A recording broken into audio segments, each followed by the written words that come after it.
എങ്ങനെ പറഞ്ഞറിയിക്കണം എന്നെനിക്കറിയില്ല. ഒരു പൊളിറ്റിക്കൽ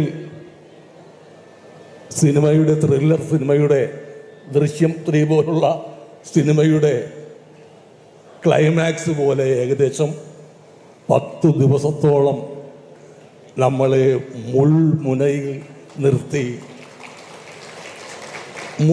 നിർത്തിയിട്ടാണ് ആ സന്തോഷിപ്പിക്കുന്ന വിവരം നമ്മളുടെ ചെവികളിലെത്തിയത്.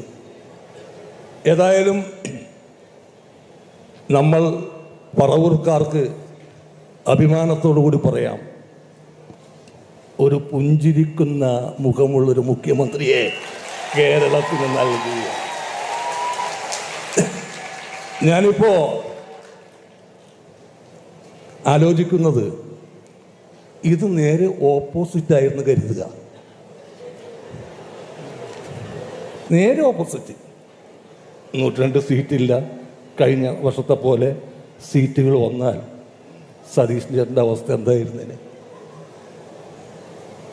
ഒന്ന് ആലോചിച്ച് നോക്കുക. അപ്പം അത്രയും റിസ്ക് എടുത്തിട്ട് എൻ്റെ ഭാവി പോലും കണക്കാക്കാതെ അദ്ദേഹം എടുത്ത വെല്ലുവിളികൾ, അതിന് അഭിനന്ദിക്കാതെ വയ്യ. ഞാൻ ഒരുപാട് സ്ഥലത്ത് ഞാനും പറഞ്ഞിട്ടുണ്ട്, 100 സീറ്റ് കിട്ടും, 100 സീറ്റ് കിട്ടുമെന്ന് എല്ലാ പ്രധാന സ്ഥലങ്ങളിലും പറഞ്ഞിട്ടുണ്ട്. പക്ഷെ അതെല്ലാം വി.ഡി. സതീശൻ എന്ന നേതാവിൻ്റെ ഒരു ചങ്കൂറ്റം കൊണ്ടായിരുന്നു. മനോരമയിൽ പത്രത്തിൽ തന്നെ വിളിച്ചിട്ട് പറഞ്ഞു, ഇങ്ങനെ വി.ഡി. സതീശനാണ് മുഖ്യമന്ത്രി സ്ഥാനത്തേക്ക് വരുന്നതെന്ന് കേൾക്കുന്നുണ്ട്. അപ്പോൾ നിങ്ങൾ പരിചയമുള്ളതിൻ്റെ പേരിൽ ഒരു ഓർമ്മ ഒന്ന് എഴുതണമെന്ന് പറഞ്ഞു. അപ്പോൾ മറ്റന്നാളാണ് വന്നെങ്കിൽ ഇന്നാണ് അവർ വിളിക്കണത്.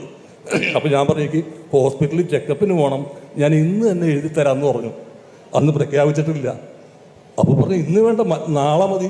ഞാൻ പറഞ്ഞു നാളെ പറ്റൂല, ഞാൻ ഹോസ്പിറ്റലിൽ പോകണം എനിക്ക്.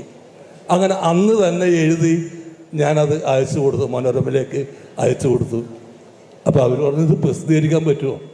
ഞാൻ പറഞ്ഞു പറ്റും, ഇതെൻ്റെ ചങ്കിൽ നിന്നെടുത്ത വാചകങ്ങളാണ്, അതൊരിക്കലും നിങ്ങൾക്ക് ഫ്രീസറിൽ വെച്ച് നശിപ്പിക്കേണ്ടി വരില്ല. 2 ദിവസം കഴിഞ്ഞ് അപ്പോൾ അവർ പറഞ്ഞു എന്തായാലും വന്നാലും വന്നില്ലെങ്കിലും ആ ക്യാപ്ഷൻ നന്നായിട്ടുണ്ട്, വനവാസക്കാരൻ്റെ പട്ടാഭിഷേകം. സത്യത്തിൽ അതാണ് നടന്നത്.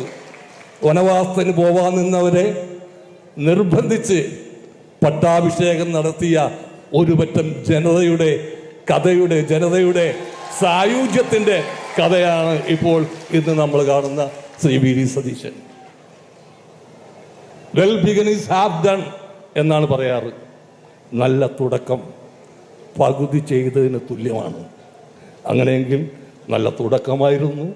അതിമനോഹരമായിട്ട് ഇനിയുള്ള വർഷങ്ങൾ പോകട്ടെ എന്ന് ആശംസിച്ചുകൊണ്ട് ഈ പുഞ്ചിരി, അദ്ദേഹത്തിൻ്റെ മുഖത്തുള്ള ഈ പുഞ്ചിരി, പാൽപുഞ്ചിരി എന്ന് പറയാം, അത് മായാതെ തുടർച്ചയായി സൂക്ഷിച്ച് മുന്നോട്ട് പോകാൻ എല്ലാവിധ ആശംസകളും നേർന്നുകൊണ്ട് വാക്കുകൾ ഉപസംഹരിക്കുന്നു. നന്ദി.